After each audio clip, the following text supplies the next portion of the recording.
नमस्कार, स्वागत है आप सभी के इंडियन न्यूज में। मैं हूं आपके साथ संगीता। आइए शुरू करते हैं खबरों का सिलसिला। देखेंगे सबसे पहले खबर रायगढ़ से। सीएम भूपेश बघेल ने रायगढ़ जिला मुख्यालय में भेंट मुलाकात के बाद सर्किट हाउस में अधिकारियों की समीक्षा बैठक ली, जहां शासकीय अस्पतालों में विशेषज्ञ डॉक्टरों की भर्ती डीएमएफ और सीएसआर मद में करने के निर्देश दिए। साथ ही उन्होंने पशुपालकों को गोबर बेचने हेतु प्रेरित भी किया।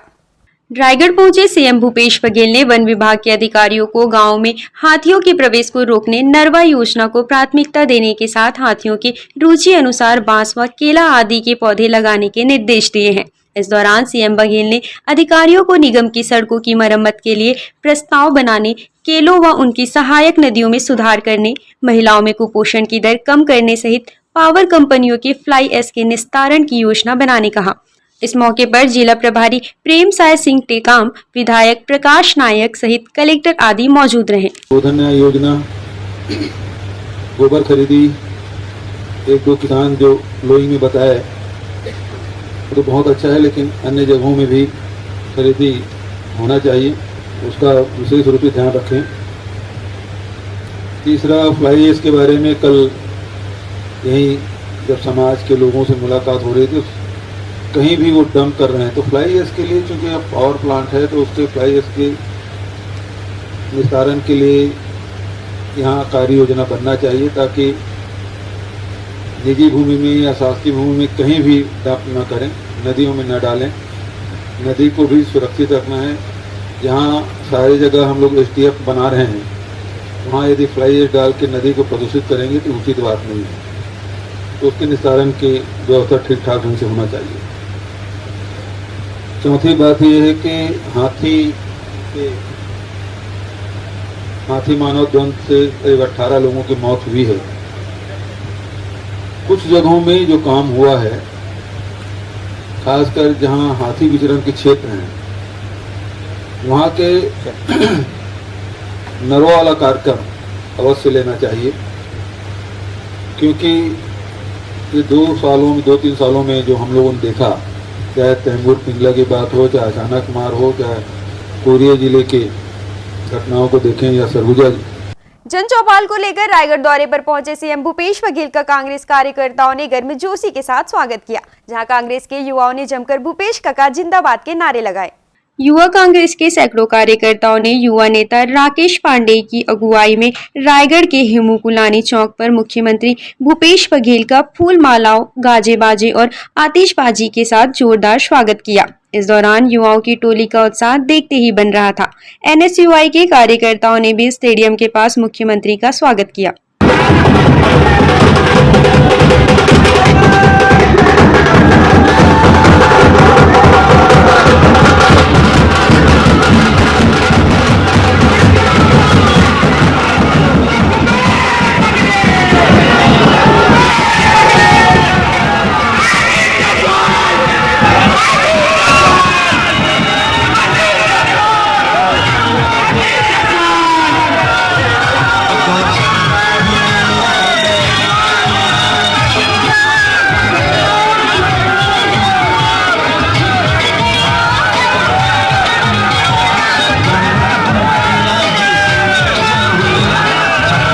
रायगढ़ प्रवास पर पहुंचे सीएम भूपेश बघेल ने रायगढ़ जिले के विकास के लिए करोड़ों की सौगात दी, जिसमें 17 कार्यों का लोकार्पण के साथ 12 कार्यों का भूमि पूजन भी शामिल है।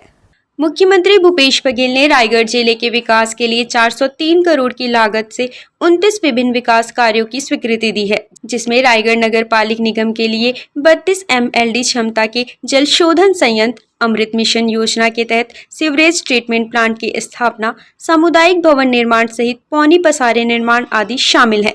इन विकास कार्यों की सौगात देने पर जिले की आम जनता ने सीएम का आभार व्यक्त किया है। राजनांदगांव जिले के लाल बहादुर नगर के लोगों ने SDM को मुख्यमंत्री के नाम ज्ञापन देकर लाल बहादुर नगर को तहसील बनाने की मांग की है। ज्ञापन में ग्रामीणों ने तहसील कार्यालय का शुभारंभ पखवाड़े भर से शुरू नहीं किए जाने पर आंदोलन की चेतावनी दी है। राज्य सरकार ने डोंगरगांव विधायक दिलेश्वर साहू के प्रस्ताव पर लाल बहादुर नगर को तहसील बनाने की घोषणा के बाद इसके लिए विभिन्न पद की भी स्वीकृति दी थी। घोषणा के बाद प्रशासन ने तैयारियां भी शुरू कर दी थी। जिला प्रशासन के निर्देश के बाद पंचायत में कार्यालय की भी व्यवस्था कर ली गई है, लेकिन 1.5 साल बाद भी तहसील कार्यालय शुरू नहीं हो सका। अपने इस मांग को लेकर ग्रामीणों ने लाल बहादुर नगर में प्रदर्शन करने के बाद डोंगरगढ़ एसडीएम को ज्ञापन देकर चेतावनी दी है कि 15 दिनों में तहसील कार्यालय शुरू नहीं होने पर चक्का जाम और भूख हड़ताल जैसे उग्र आंदोलन किए जाएंगे, जिसकी जिम्मेवारी प्रशासन की ही होगी। आज लाल बहादुर ग्रामीण क्षेत्र के आसपास के ग्रामीण जन, सरपंच, जनप्रतिनिधि सभी लोग ने विगत 1.5 वर्ष से इस प्रदेश में बैठे भूपेश सरकार ने डोंगरगांव विधानसभा के लाल बहादुर नगर को तहसील का दर्जा देने के लिए तहसील की घोषणा किए थे, लेकिन आज पर्यंत 1.5 साल बीत चुके हैं। यहाँ के विधायक दिलेश्वर साहू जी इस ओर ध्यान नहीं दे रहे हैं, तो लगातार ग्रामीणों के मांग के अनुसार आज सभी जनप्रतिनिधिगण, आसपास के सभी सम्मानित कृषकगण, सभी सम्मानित साथीगण आज एसडीएम कार्यालय में पहुंचकर ज्ञापन दिए। आने वाले समय में, आज तो चेतावनी दिए, आने वाले समय में इसका उग्र प्रदर्शन सभी संगठन मिलके हम सब लोग करने वाले हैं। लाल बहादुर नगर को तहसील के लिए पिछले लोक मंडई के समय मुख्यमंत्री भूपेश बघेल और विधायक, क्षेत्रीय विधायक दिलेश्वर साहू द्वारा घोषणा किया गया था कि जल्द ही एलबी नगर, लाल बहादुर नगर को तहसील घोषणा किया जाएगा, लेकिन आज तक 1.5 साल हो गया, अभी तक कोई घोषणा नहीं हुआ है, तहसील का निर्माण वहाँ कार्यालय चालू हुआ नहीं है। इसलिए हम लोग 15 दिन का समय सीमा दिए हैं, इसके अंदर तहसील की घोषणा और वहाँ कार्यालय का और तहसीलदार को नियुक्ति किया जाए और वहाँ कार्यालय चालू किया जाए। सर, ये जो ज्ञापन सौंपा गया है ग्रामीणों के द्वारा, किस संबंध में? आज लाल बहादुर नगर के समस्त क्षेत्रवासियों द्वारा एक ज्ञापन कार्यालय में सौंपा गया है, जिसमें उनके द्वारा मांग किया गया है कि जो लाल बहादुर नगर तहसील की मांग जो किए थे और जिसकी घोषणा भी हुई थी, उसका शुभारंभ जल्दी से जल्दी करके वहां पे अस्तित्व में लाया जाए। इसके संबंध में बताना चाहूँगा कि कार्रवाई अभी चल रही है, ये जल्द से जल्द ये चालू हो जाए। छत्तीसगढ़ अधिकारी कर्मचारी फेडरेशन ने अनिश्चितकालीन धरने के स्थगन के बाद बेमेतरा इकाई ने भी धरना स्थगित कर दिया है। फेडरेशन के प्रांतीय आह्वान पर केंद्र के समान 34% महंगाई भत्ता और 7वें वेतनमान के अनुसार गृह भाड़ा भत्ता की मांग को लेकर प्रदेश भर के अधिकारी कर्मचारी मांग को लेकर 12 दिन से अनिश्चितकालीन धरने पर थे। आपको बता दें कि इससे पहले भी फेडरेशन ने 5 दिवसीय धरना दिया था, जिसके बाद सरकार ने 6% महंगाई भत्ता बढ़ाई थी। अधिकारी कर्मचारियों की माने तो कृषि मंत्री रविंद्र चौबे और मुख्य सचिव के बीच मांग को लेकर चर्चा हुई, जिसमें मांग के आश्वासन के बाद फेडरेशन ने धरना स्थगित किया है। भिलाई में सीबीआई की टीम ने सेक्टर 2 स्थित संतोष शर्मा के निवास पर दबिश दी है। प्रारंभिक जानकारी के अनुसार आर्थिक अनियमितता को लेकर यह कार्यवाही की जा रही है। इस कार्यवाही में सीबीआई की टीम में कुल 13 सदस्यों के शामिल होने की खबर है। भिलाई के सेक्टर 2 में आज सीबीआई की अचानक दबिश से संपूर्ण शहर में हड़कंप मच गया। सीबीआई ने आज कल सुबह हिंदुस्तान कॉपर लिमिटेड के पूर्व सीएमडी संतोष शर्मा के निवास पर छापा मारा। दिल्ली, मध्य प्रदेश और रायपुर में पहुंची 13 सदस्य टीम ने कल सुबह उनके निवास पर दस्तक देकर छानबीन शुरू की। इस कार्यवाही को लेकर फिलहाल पुख्ता जानकारी सामने नहीं आई है, लेकिन छानबीन के इस मामले को हिंदुस्तान कॉपर लिमिटेड द्वारा मध्य प्रदेश के बालाघाट जिले में मलाश खंड में एक नए प्लांट निर्माण में हुई आर्थिक अनियमितता से जोड़कर देखा जा रहा है। जानकारी के अनुसार सीबीआई की 13 सदस्य टीम ने इस कार्यवाही को अंजाम दिया है। वर्तमान में संतोष शर्मा कर्नाटक की किसी कंपनी में डीजीएम कंसल्टेंट के पद पर कार्यरत हैं।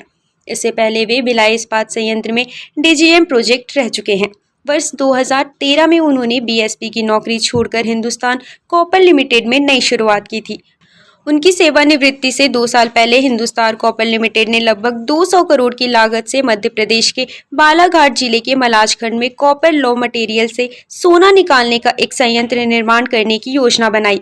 इसके लिए एक कंपनी को ठेका दिया गया। इस ठेके में हिंदुस्तान कॉपर लिमिटेड के सीएमडी के नाते संतोष कुमार शर्मा की भूमिका को अहम माना गया, लेकिन जिस कंपनी को मलाश खंड में संयंत्र स्थापित करने का काम मिला था, उसने काम शुरू होने से पहले ही 100 करोड़ का भुगतान कर दिया। इस भुगतान को लेने के बाद एक कंपनी काम छोड़कर गायब हो गई।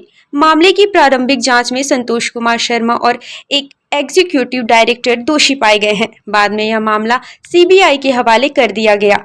इस कार्यवाही को इस मामले से जोड़कर देखा जा रहा है।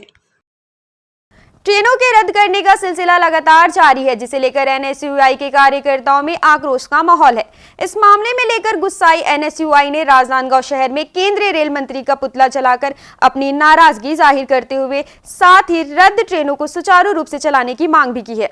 प्रदेश में कई यात्री ट्रेनों को रद्द करने के विरोध में एनएसयूआई कार्यकर्ताओं ने राजनांदगांव की सड़क पर उतरकर रेल मंत्री का पुतला दहन किया, जहां एनएसयूआई के कार्यकर्ताओं ने रेल मंत्री पर बेपरवाह होने का आरोप लगाया। इस दौरान प्रदर्शनकारियों ने रेल मंत्री से मांग की कि जल्द बंद ट्रेनों को सुचारू रूप से शुरू किया जाए। एनएसयूआई के प्रदेश संयुक्त महासचिव की माने तो रेलवे प्रशासन को न आम जनता और न ही छात्रों से कोई मतलब ही रह गया है। कभी भी अचानक ट्रेनों को रद्द किए जाने से सभी परेशान हैं। एनएसयूआई प्रदेश अध्यक्ष नीरज पांडे के आदेशानुसार आज राजनांदगांव एनएसयूआई ने भारतीय रेलवे मंत्री का पुतला दहन किया गया। लगातार छत्तीसगढ़ में रेल बंद की जा रही है। बच्चों का जो किराया है पूरा लिया जा रहा है। सीनियर सिटीजनों का भी जो था रियायत उसको बंद कर दिया गया है और बहुत सारे जो नौकरियां थी रेलवे द्वारा वो सबको किया जा रहा है, नहीं लिया जा रहा है, भर्ती नहीं ली जा रही, जिससे विरोध में आज हमें पुतला दहन किया गया। वक्त हो चुका है एक छोटे से ब्रेक का, बने रहिए आप इंडियन न्यूज के साथ।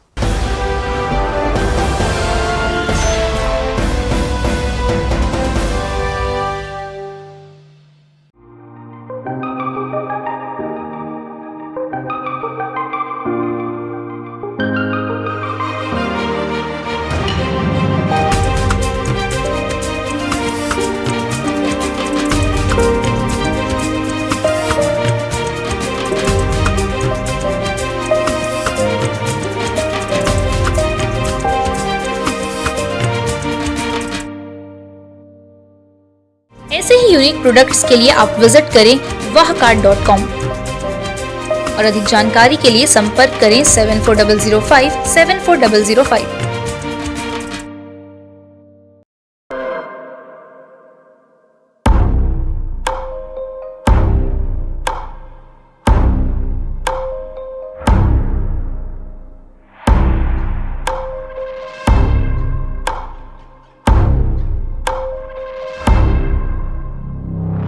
प्रशिक्षण जो रोजगार दिलाए। Computer hardware, mobile servicing course, electronical course, electronics course, refrigeration, air conditioning course, छात्रावास की सुविधा। Indu technical institute, T market power house, जिला दुर्ग, छत्तीसगढ़। Mobile number 9827194279 74156 74157। ये है इंदु ब्रॉडकास्टिंग प्राइवेट लिमिटेड और आप देख रहे हैं इंडियन न्यूज, हर पल, हर क्षण, हर सच।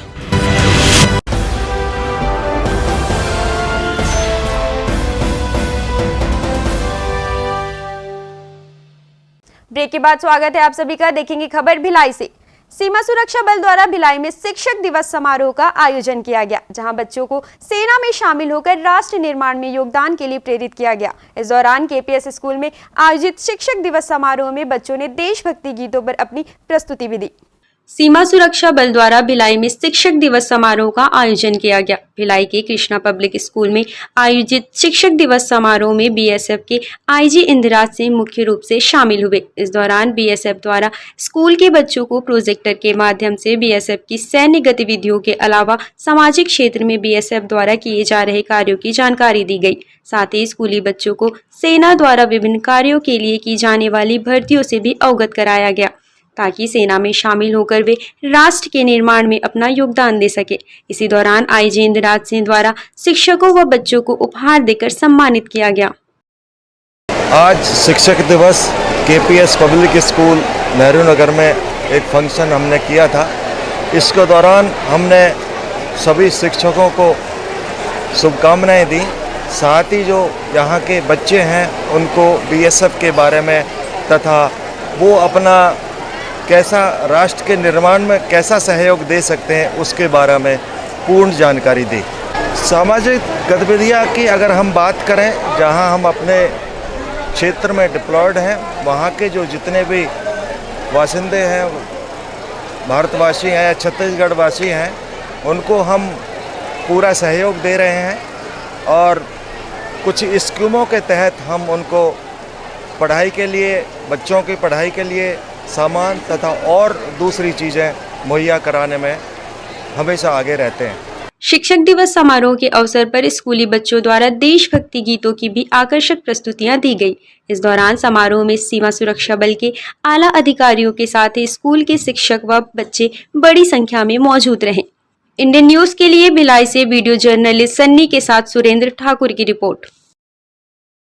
बेमेतरा कलेक्टर जितेंद्र शुक्ल ने शासकीय जिला चिकित्सालय का आकस्मिक निरीक्षण किया। इस दौरान उन्होंने वहां उपलब्ध स्वास्थ्य सुविधाओं की जानकारी लेकर मेडिकल अधिकारी व स्टाफ को आवश्यक दिशा निर्देश भी दिए।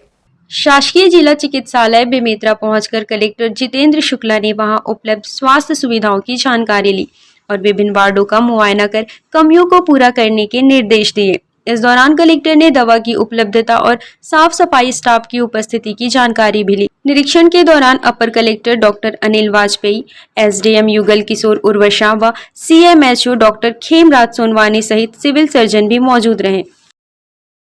मुख्यमंत्री स्लम स्वास्थ्य योजना के तहत मोबाइल मेडिकल यूनिट अंबिकापुर शहर की श्रमिक बस्तियों में पहुंचकर स्वास्थ्य लाभ पहुंचा रही है। निगम क्षेत्र की जनता को स्वास्थ्य सुविधा देने मोबाइल यूनिट सिटी कोतवाली के पास पहुंची, जहां सिटी कोतवाली के कर्मी सहित आसपास के लोगों ने अपना उपचार कराया।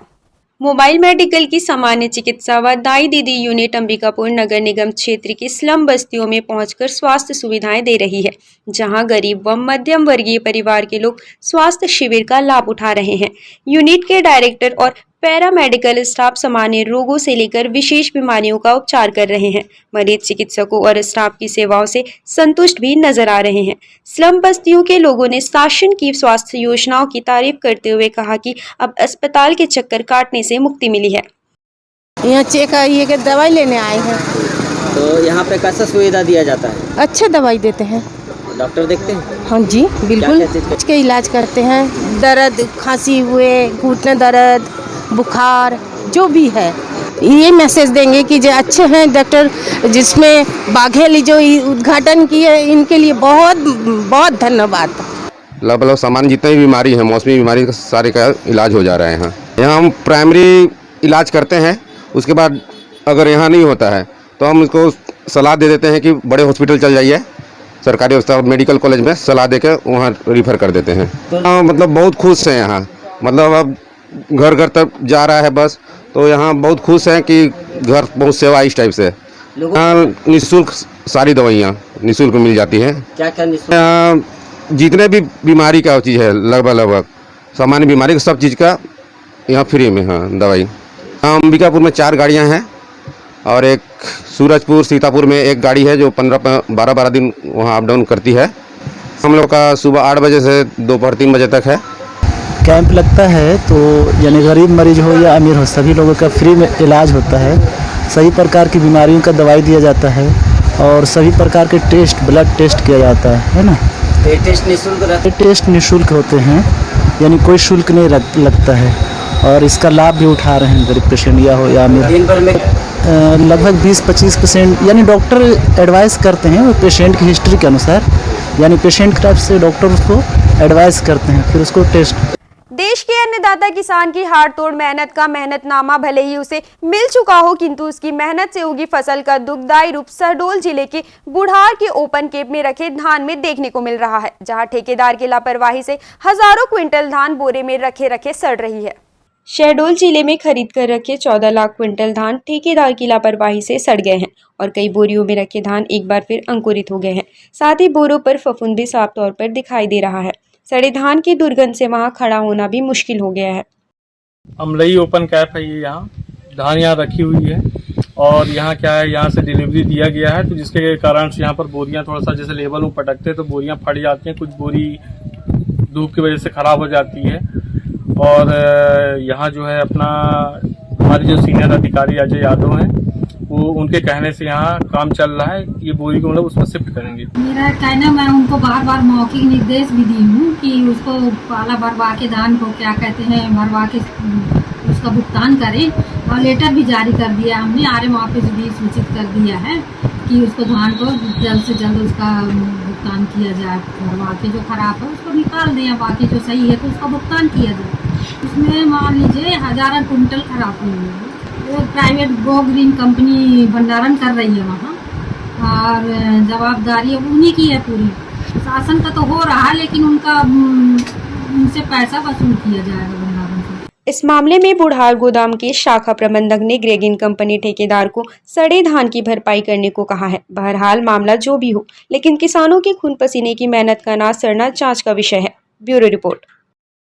मध्य प्रदेश के खंडवा का जननायक टंटिया भील जिला जेल गुनाहगार को सुधारने और गुनाह रोकने का केंद्र बना हुआ है, जहां गुनाह से नफरत करो, गुनाहगार से नहीं वाकया सफल होते देखा जा रहा है। कैदियों में सकारात्मक ऊर्जा भरने के उद्देश्य से जेल परिसर में मनाए जा रहे गणेश उत्सव में सभी एकजुटता से भाग ले रहे हैं।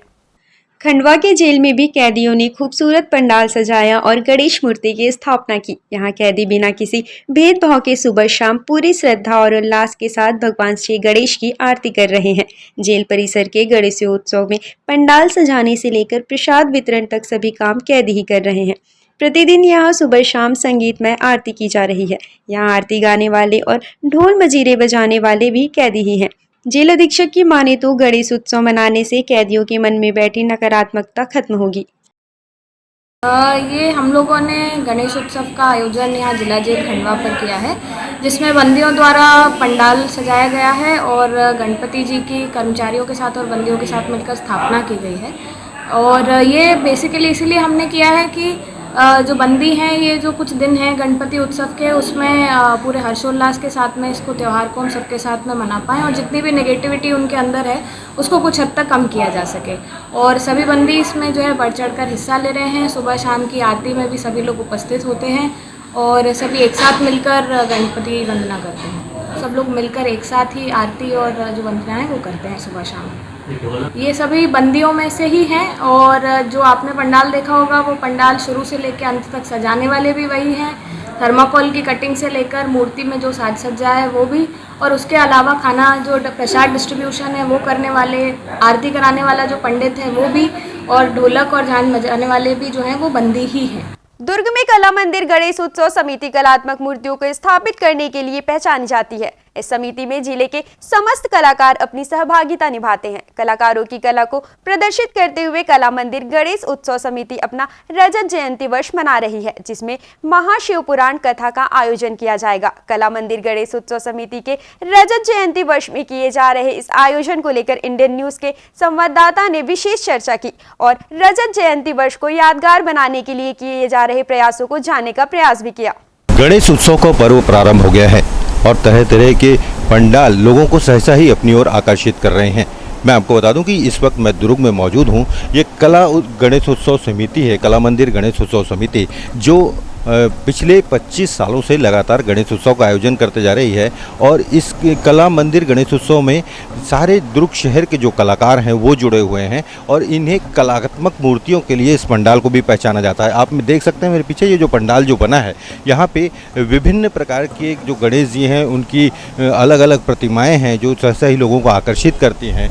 आप यहाँ सारे जो गणेश जी की जितने भी जो थर्मोकोल का आर्ट बनाया गया है, ये सब वो कलाकार हैं जो दुर्ग शहर से और दुर्ग के बाहर से भी आकर इस समिति से जुड़ते हैं और अपनी कला का प्रदर्शन करते हैं। तो ये जितने भी यहाँ गणेश जी आपको नज़र आ रहे होंगे जो पंडाल के साइड में लगे हुए हैं, ये गणेश जी जो हैं ये विभिन्न आकृति के हैं और समिति के द्वारा यहाँ जो मुख्य मूर्ति बैठाई गई है, मैं उस मुख्य मूर्ति को आपको दिखाना चाहूँगा।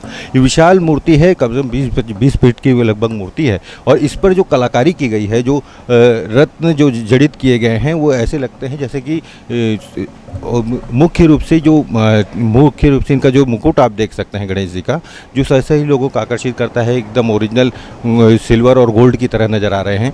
तो एक बहुत आकर्षण का केंद्र है यहाँ शहर में, जिसे लेकर यहाँ पर ये विशेष पंडाल सजाया गया है। कुछ समिति के सदस्य यहाँ पर मौजूद हैं, उनसे हम जानना चाहेंगे कि ये जो 25 सालों का जो सफ़र रहा है, ये 25 सालों का जो आपका सफ़र रहा है, रजत जयंती वर्ष मना रहे हैं आप लोग, तो किस तरह का रहा है, किस तरह से आगे बढ़े? सन 1998 में कलाकारों का एक संघ बना, कलाकार संघ, जो कला मंदिर के नाम से है, कि शहर में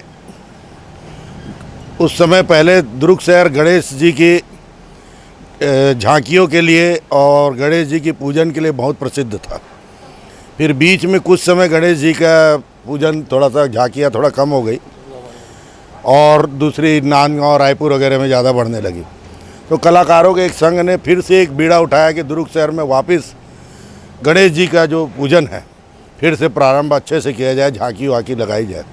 तो 1998 में हम लोगों ने ये सोच लेकर कि शहर में नया नया अनूठा प्रयोग करके झांकियाँ बनाएंगे और लोगों को आकर्षित करेंगे। उसमें हमने करीब सफलता पाई है।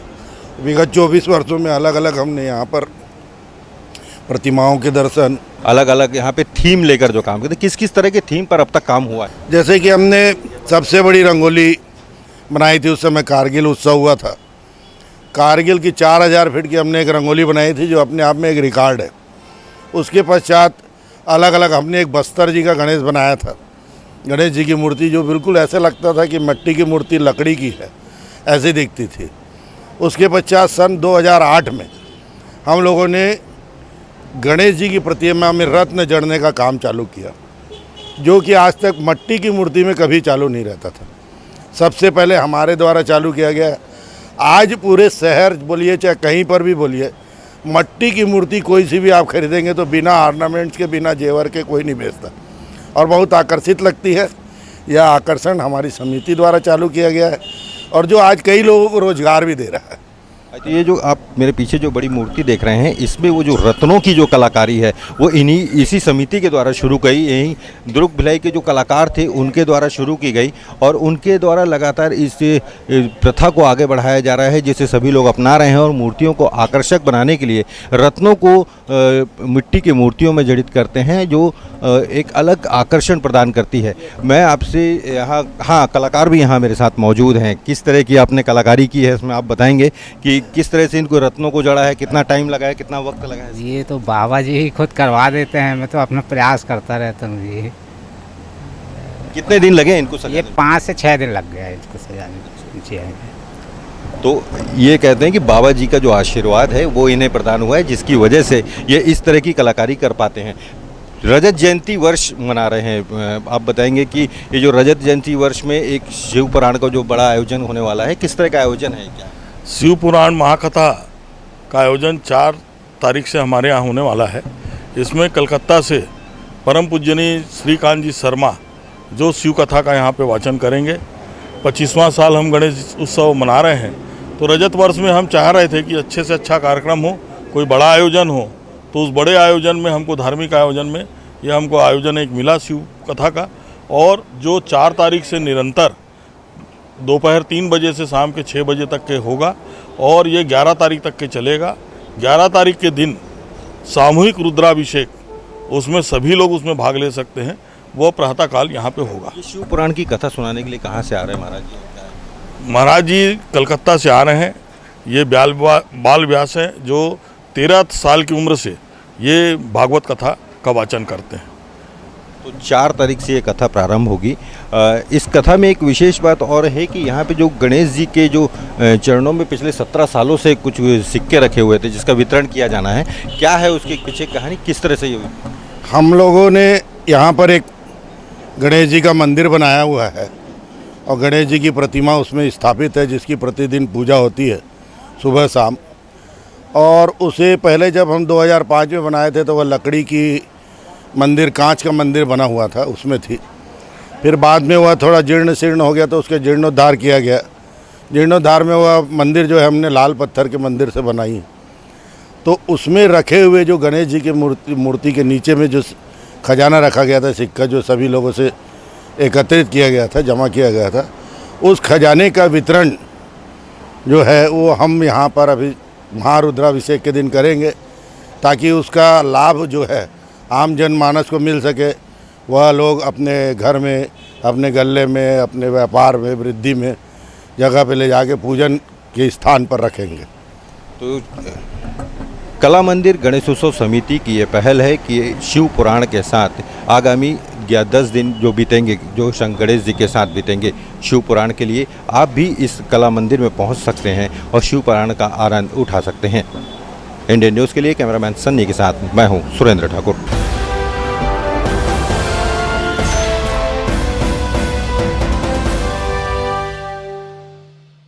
कर्मचारी अधिकारी अपनी मांग को लेकर के आंदोलन बैठे हुए थे। आज रविंद्र चौबे जी से उनकी बात हुई है। रविंद्र चौबे जी ने सरकार, भूपेश बघेल सरकार और जो कर्मचारियों के बीच में एक जो है संवाद तय किया था। लोग काफी नाराज लग रहे हैं उनके फैसले से। बात करते हैं कर्मचारियों के लोगों से। क्या नाम है सर आपका? BPS सिसोदिया। जो है रविंद्र चौबे जी से बात हुई आप लोगों की, कर्मचारी अधिकारी संघ की जो आप लोगों की बात हुई है, क्या निकल के आया है सामने? यहाँ हमको दुर्ग में आइडिया नहीं है, रायपुर में जो कुछ हुआ है सेटिंग वही हुआ है, हमारा उससे कोई लेना देना नहीं है। हम कम में राजी भी नहीं है, जितना चाहिए उतना चाहिए, अदरवाइज समझौते का कोई बात आ रही है कि अब आप लोग आंदोलन खत्म करने वाले हैं, तो क्या होगा? नहीं, आंदोलन खत्म करना भी हमारा स्टार्टिंग नहीं था और खत्म करने का अधिकार उन्हीं को था। हमने सहयोग दिया था, अब वो सहयोग से क्या फ़ायदा उठाए, क्या डिसीजन लिए, उनके ऊपर है। जो फैसला निकल के आया है उस फैसले से आप लोग खुश हैं? नहीं, हम बिल्कुल खुश नहीं है। हम पूरी तरह समझौते का कोई रास्ता नहीं, 100% जो होना चाहिए 34 तो 34 जो होना चाहिए सही होना चाहिए। और ये सौदेबाजी और ये इसको कर्मचारी, न्याय कर्मचारी संघ दुर्ग कभी पसंद नहीं करता और न किया है, सही का साथ देता है और सही चाहते हैं। न्याय होना चाहिए, न्याय संगत बात यह है कि 34% ही मिलना चाहिए। जब तो क्या जो संघ वहाँ पर गया हुआ था बात करने जी चौबे जी से क्या बात हुआ है वहाँ पे, पता है आपको कुछ? अभी चौबे जी की जो जानकारी अभी नहीं मिल पाई है, सिर्फ फोन से शॉर्टकट में यही बात की गई है कि यहाँ समझौता हो गया है, आश्वासन दिया गया है कि हम जो चाह रहे थे वो पूरा हो जाएगा, लेकिन दिवाली तक होगा। अभी बात नहीं हुआ है? हाँ। अभी कितना % देने का बात हुआ है आपको? अभी यही बोले डीए मिल जाएगा, लेकिन दिवाली पे उसकी घोषणा करेंगे, ये बात बताई गई है, कंफर्म नहीं है। तो जो बात हुई है उस बात से आप जो कर्मचारी सब खड़े हुए हैं यहाँ पर, हमारे कोई कर्मचारी संतुष्ट नहीं, सब असंतुष्ट है। जो फैसला निकल के आया है उससे आप लोग संतुष्ट नहीं? फैसला आया ही नहीं है, कोई फैसला नहीं आया है, कोई फैसला नहीं आया है, समझौता हुआ ही नहीं है, कालाप हो गया है। ऊपर से जो निर्देश आया हुआ है किसी को कुछ नहीं मालूम, ना किसी से कोई समझौता हुआ है। ये डर गए हैं, आर पार की लड़ाई लड़ने लगे थे, लेकिन ये लोग खुद ही सद्दे में पार हो गए हैं। जो आपके संघ के लोग थे वो लोग डर गए, पूरी तरीके से डर गए, कालाप हो गया इनको, मतलब धमकी चमकी जैसा भी हो इनको मिला है ना। आर पार की लड़ाई किसको बोलते हैं बताइए आप? या हमारी करो या मरो, हम बात हमारी मांगे पूरी होंगी या सरकार झुकेगी? यहाँ तो ना सरकार झुकी ना हमारी मांगे पूरी हुई, बल्कि सरकार झुकी ना रवैया। आप लोग झुक रहे हैं? बिल्कुल झुक गए, कालाप हो गए, हड़ताल वापस, मतलब झुक गए, सीधी सी बात। बात हुई सरकार से आप लोग? कोई बात नहीं हुई है, ना किसी मंत्री से बात हुई है, ना CM से बात हुई है। अमिताभ जैन जो चीफ सेक्रेटरी सर है उनसे परसों बात हुई थी, वो भी आश्वासन दिए थे। कृषि मंत्री रविंद्र चौबे, उनसे आप लोग की बैठक हुई थी? कोई बैठक नहीं हुई है, सब हवाई फायर कर रहे हैं यहाँ पे, कोई किसी से बात नहीं हुई है। किसी मंत्री ने किसी फेडरेशन के अधिकारी या कर्मचारी से मिलने का कोई समय नहीं दिया है। कितने दिनों से आप लोग यहाँ बैठे हुए थे? 12वां दिन है। 12वां दिन? 12 दिन से आप लोग यहाँ पे संघर्ष कर रहे थे। अब जो निष्कर्ष निकल कर आया है उस निष्कर्ष से आप लोग बिल्कुल खुश नहीं है? कोई नहीं निकला है, निष्कर्ष कोई नहीं निकला है, हासिल है 0 है, 0 है, कोई निष्कर्ष नहीं निकला है। क्या नाम है सर आपका? अजय कुमार साहू। अजय कुमार साहू। साहू जी किस विभाग से हैं? मैं न्यायालय से हूँ। न्यायालय से हैं? जी। तो ये बात हुआ है रविंद्र चौबे जी से, कैसे कह रहे हैं लोग, ऐसा कहा जा रहा है कि जो संतुष्ट हो गए हैं आप लोग, रविंद्र चौबे जी ने बात कहा है, क्या है पूरा मामला? सिर्फ आश्वासन मिला है, कोई अभी आदेश नहीं प्राप्त हुआ है और जो मांग थी हमारी वो पूरी नहीं हुई है, केवल आश्वासन की जानकारी मिली है हमको। इसलिए न्यायिक कर्मचारी संघ बहुत नाराज है, क्योंकि हम जिस मांग को लेकर आंदोलन पे आए थे वो पूरा हुआ ही नहीं, केवल आश्वासन ही प्राप्त हुआ है। 2 दिन पहले हम आपका आंदोलन कवर करने आए हुए थे, आप लोग यहाँ पर नारा लगा रहे थे, जब तक हमारी मांग पूरी नहीं होगी हम यहाँ से नहीं हटेंगे, हम यहाँ डटे रहेंगे। अब क्या हुआ है? क्योंकि हम न्यायालय वाले जो है फेडरेशन के सहयोग में आए थे और उन्होंने हड़ताल वापस ले लिया, इसलिए हम लोग को भी वापस जाना पड़ रहा है, लेकिन हमारी मांग पूरी नहीं हुई। तो फेडरेशन ने ऊपर सरकार से बात की है, जो भी वहाँ बात हुई है उनकी, फेडरेशन से आप लोग खुश नहीं है? हाँ, फेडरेशन से हम खुश नहीं है, क्योंकि जो आश्वासन दे के हमको बुलाया गया था उसको पूरा नहीं कराया गया है। केंद्र सरकार के अनुसार डीए की मांग किए थे और वो जो आश्वासन था 34% का वो पूरा नहीं हुआ। आप लोग नाराज हैं सरकार के फैसले? बहुत नाराज हैं, हम फेडरेशन से भी नाराज हैं, सरकार के फैसले से भी नाराज हैं। सरकार और फेडरेशन दोनों के फैसले से आपकी नाराजगी बरकरार है। क्या नाम है सर आपका? अनिल कुमार साहू। साहू जी, क्या हो गया, क्या बात हुई है सरकार से? रविंद्र चौबे बीच में आए हैं, सारा मोर्चा संभाला, आपके और जो सरकार के बीच में एक संवाद तय किया, क्या संवाद हुआ था? अब ये तो नेता लोग भी जान पाएंगे यार क्या हुआ है उसके बारे में। जैसे हम देख रहे हैं, आप जितने भी कर्मचारी यहाँ पे जो कोर्ट के लोग हैं, कचहरी के लोग हैं, यहाँ बैठे हुए थे, वो लोग नाराज होकर चले गए हैं। क्या हुआ, पूरा मामला क्या है आप लोगों का? वही है, 2-3 प्रकार के जो मांग है हल्का से पूरा किए हैं और देखते हैं जो बनेगा करेंगे, इस टाइप का बात हुआ है। साहू जी, आप खुश हैं फैसले से? नहीं है, बिल्कुल नहीं है। आप और आपके जो लोग हैं फैसले से खुश नहीं है? जी। माननीय मुख्यमंत्री जी से लगातार सीएस से, मुख्य सचिव से भी बातचीत होती रही है और उन्होंने रविंद्र चौबे जी को अधिकृत किया कि आप इन लोगों से बात करिए और समाधान क्या हो सकता है उस पर विचार करिए। सरकार ने 3 प्रस्ताव हमें दिए। सबसे पहला दिए कि 28% जो डीए है वो 1 जुलाई 21 का किस्त सेंट्रल गवर्नमेंट ने भी दिया है और उस तारीख से हम उस किस्त को स्वीकृत करेंगे। उसका एरियस जीपीएफ राशि में खाते में हमारे कर्मचारियों के जमा होगा। वो एक मुद्दा वो रहा। दूसरा, उन्होंने कहा कि हमारा प्रस्ताव ये है कि राज्य की वित्तीय स्थिति को देखते हुए हम आपको बचा हुआ जो महंगाई भत्ते का डीए का किस्त है इसको हम दशहरा दिवाली में देंगे। ये उन्होंने दूसरा बात कही। तीसरी बात उन्होंने ये कही है कि एचआरए का जो मुद्दे है, एचआरए के ऊपर हम डिसाइड करेंगे। हमारा एक कमेटी बनेगा और कमेटी डिसाइड करेगा, ठीक उसी प्रकार करेगा जैसे वेतन पुनरीक्षण नियम 2017 से 7वां वेतनमान जब प्रभावशील हुआ तो छत्तीसगढ़ सरकार ने वेतन पुनरीक्षण नियम 2017 बनाया और उसमें यह तय किया कि हम कर्मचारियों को 7वें वेतनमान का लाभ कब से देंगे और वो डिसाइड हुआ था, उस समिति ने तय किया। ठीक उसी प्रकार एचआरए के मामले में भी ऐसा ही एक समिति बनेगा कि केंद्र सरकार ने 1/1/16 के बाद जो समय समय पर एचआरए का किस्त घोषित किया है, छत्तीसगढ़ सरकार उस किस्त को ध्यान में रखते हुए अपने छत्तीसगढ़ के कर्मचारियों को किस तारीख से एचआरए केंद्र के समान उनके वेतनमान के ऊपर उपलब्ध कराएगा। ये सब बातें हुई। हमने माननीय रविंद्र चौबे जी से भी आग्रह किया था कि इन बातों पर सरकार से बात किया जाए और जितना ज़्यादा से ज़्यादा हम अपने कर्मचारियों को लाभ दे सकते हैं उस पर चर्चा हो। उनका प्रस्ताव आया। हमारा जो केंद्रीय नेतृत्व है राजधानी में, जो उस समय हमारे वहाँ मौजूद थे, मैं भी एक उसका मेंबर था लेकिन मैं नहीं जा पाया और वो डिसाइड हुआ है। हमने हड़ताल को अभी स्थगित किया है। सरकार अगर अपने किए गए कमिटमेंट के ऊपर कायम रहती है, उस परिस्थिति में सब कुछ समान रूप से चलेगा और नहीं हुआ तो हमारे लिए आने वाले समय में आंदोलन का रास्ता खुला हुआ है, फिर हम जाएंगे। जो घोषणा सरकार ने किया है, जो फैसला और जो निर्णय सरकार ने लिया है, उससे आप लोग कितने खुश हैं? हड़ताल में जो हमारे कर्मचारी रहते हैं, हमारे हड़ताल के मुख्य लक्ष्य यही था कि केंद्र के समान देय तिथि से महंगाई भत्ता स्वीकृत हो। ये 1 जुलाई 19 से ये जो डेविएशन आया उसके ऊपर था और आज तक हम सरकार से वही कह रहे थे। दूसरा मुद्दा था कि केंद्र के वेतनमान 7वां वेतनमान के ऊपर हमारा एचआरए मिले। ये 2 मुद्दा लेके चले थे। संतुष्टि का अगर हम बात करेंगे, सरकार से हमने जो भी हमें मिला, हम पूरी तरह से सहमत हो या ना हो, लेकिन नाराज़गी भी है और किसी ने खुशी अभी तक तो व्यक्त किया नहीं है। लेकिन परिस्थितियों को देखते हुए हमने जनता के हित में, जो जनता को तकलीफ हो रहा था, कार्यालय बंद थे, उसको हमने ज़्यादा ध्यान दिया और हमने अपने कर्मचारियों के मांगों को थोड़ा बहुत जो भी मिला उस पर हम अपनी सहमति हमने मात्र दिया। इसमें संतुष्टि या खुशी होने की वजह जैसे कोई बात नहीं है। जो कोर्ट के कर्मचारी हैं अभी काफ़ी तिलमिला कर यहाँ से निकल रहे थे, उनका कहना है जो ऊपर के लोग बात कर रहे हैं जो वो सब बिक गए हैं, ऐसा उनका कहना है। क्या कहेंगे आप? ये सामान्य रूप से ऐसा होता है कि जो ऊपर के हड़ताल के बाद ऐसा स्थिति निर्मित होता ही है कि बिक गए हैं।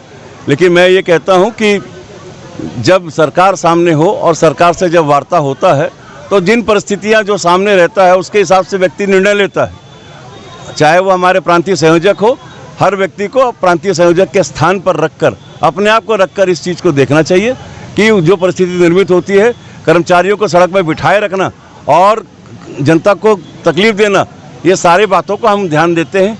बहुत सारे ऐसे स्कूल हैं जहाँ पढ़ाई लिखाई नहीं हो रहा है, बच्चे रास्ते में घूम रहे हैं और एक उत्तरदायित्व तो बनता है, कार्यालय में लोग भटक रहे हैं। न्यायालय कर्मचारी उन्होंने कहना है कई मरतबा भूपेश सरकार ने वादा किया है और कई मरतबा उन्होंने वादा खिलाफी भी किया। क्या कहेंगे आप इस पर? न्यायिक कर्मचारी संघ का तो सबसे पहले मैं धन्यवाद ज्ञापित करता हूं कि उनके सारे कर्मचारियों ने पूरे प्रदेश भर में न्यायालय के काम को रोककर हड़ताल में शामिल हुए। उनका कहना है, माफ़ करिए मैं टोक रहा हूँ आपको, उनका कहना है कि हमने जो कर्मचारी अधिकारी फेडरेशन है उस पर भरोसा किया, उनका साथ दिया, अभी जो अधिकारी फेडरेशन के लोग हैं उन्होंने हमारा जो है दिल तोड़ दिया, ऐसा उनका कहना है। अब इस दिल के टुकड़े 1000 हुए, कोई यहाँ गिरा कोई वहाँ गिरा, ये होते रहता है हड़ताल में। मैं न्यायिक कर्मचारी संघ के साथियों से ये अपील करता हूँ, युद्धेश्वर जी भी उनके प्रांताध्यक्ष कल हम लोग साथ में थे, रात तक देर रात तक थे। अभी बहुत जल्दी किसी प्रतिक्रिया को देना ठीक नहीं है।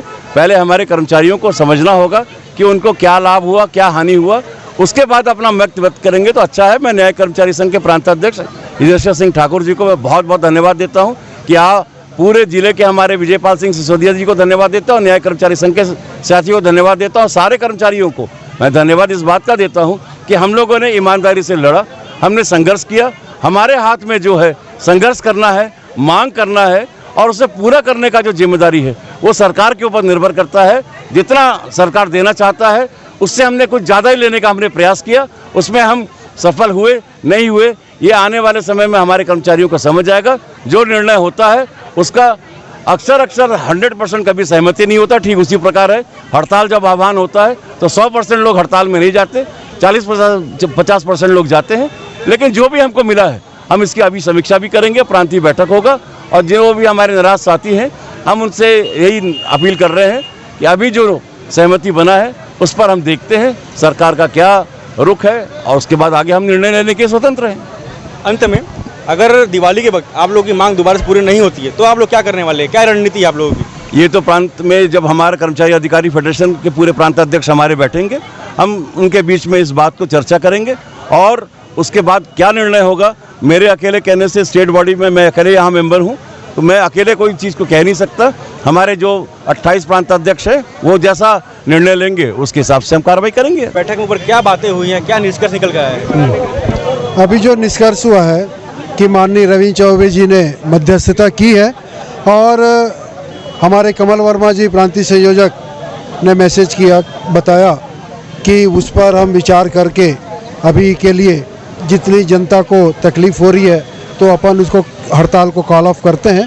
और जैसे कि दिवाली तक के हमको 6% देने का आश्वासन मिला है और HRA के लिए बॉडी गठित हो रही है और उसके हिसाब से होगी, क्योंकि रविंद्र चौबे जी एक बहुत ही सुलझे हुए, उनका जो वक्तव्य है कभी भी उनकी राजनीतिक जीवन काल में लंदफंद बात करते नहीं, उन्होंने जो बोला वो किया, उनकी उस तरीके की छवि है।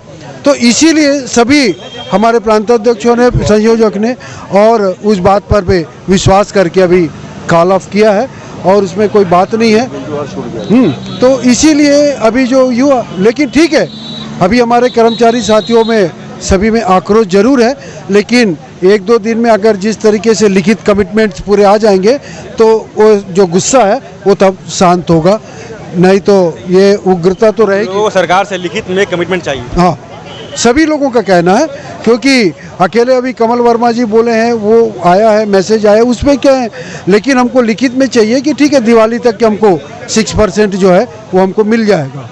ये आश्वासन जो दिए हैं वो लिखित में चाहिए और HRA के लिए गठित करे वो भी हमको मंजूर है, गठित करे और जिस तरीके से IAS IPS अधिकारियों को दिया जा रहा है उस तरीके से हमको वो भी दिया जाए छत्तीसगढ़ में कर्मचारियों को।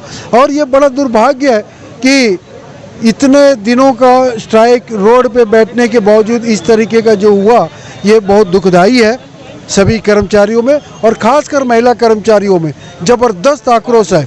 12 दिनों से बैठे, तीजा पोला गणेश भगवान बच्चों को, परिवार को छोड़ करके वो रो नहीं पा रहे हैं, लेकिन आक्रोश ज़बरदस्त छाया है। आने वाला समय बताएगा।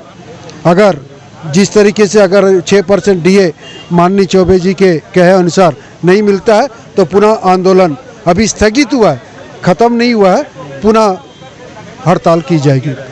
हमारी जो उम्मीदें हैं वो ये थी कि सारी बातों को जो भी हमारे आधिकारिक मांगे थी उनको सरकार भी जान रही है। मैं यदि आपको बताऊं ऐसा नहीं है, लेकिन हमको ऐसा लग रहा है कि सरकार जो हमारी मांगों को जानते हुए भी हमारे मांगों को पूरा करने में अक्षम रही है।